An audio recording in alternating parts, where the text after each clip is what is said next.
नमस्ते विद्यार्थी मित्रों। अगले पाठ में इकाई 7 करो तू हमने देखा था, तो अब हम स्वाध्याय देखेंगे। तो आइए, प्रश्न नंबर 1। इकाई में दर्शाए अनुसार कौन कौन सी क्रिया करता है, यह दर्शाने वाला जोड़ा बनाइए।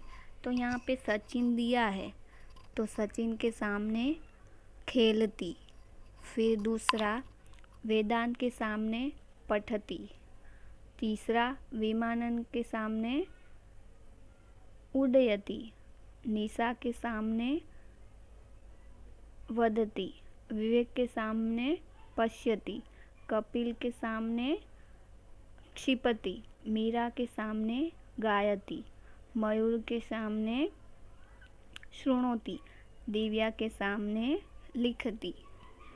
प्रश्न नंबर 2। रिक्त स्थान की पूर्ति कीजिए। तो कपिलः क्षिपति, दूसरा मीरा गायति, तीसरा निशा वदति। प्रश्न नंबर 3। निम्नलिखित प्रश्नों के मौखिक उत्तर दीजिए। प्रश्न 1। सचिनः किं करोति?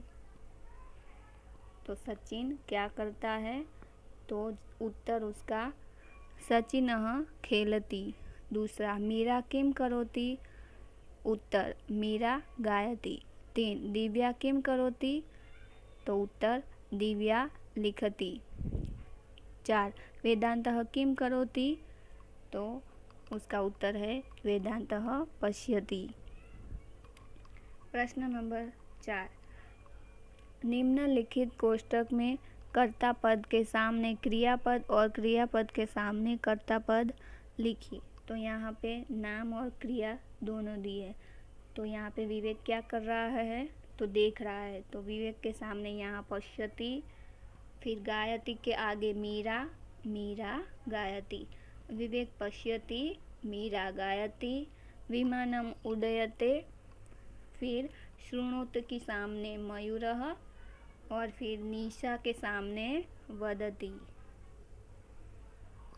प्रश्न नंबर 5। नीचे दिए गए चित्रों को देखकर उसके आधार पर चित्र के नीचे दिए गए पदों का उपयोग करके वाक्य रचना कीजिए। यहाँ पे चित्र दिया है और पद भी दिया है। जैसे कि पदों में क्या है? खेलती, धावती, पिबती, क्षिपति, वदति, शृणोति, लिखति, पठति, पश्यति, उड्डयति। तो यहाँ पे उदाहरण दिया है कि रौनकः खेलती।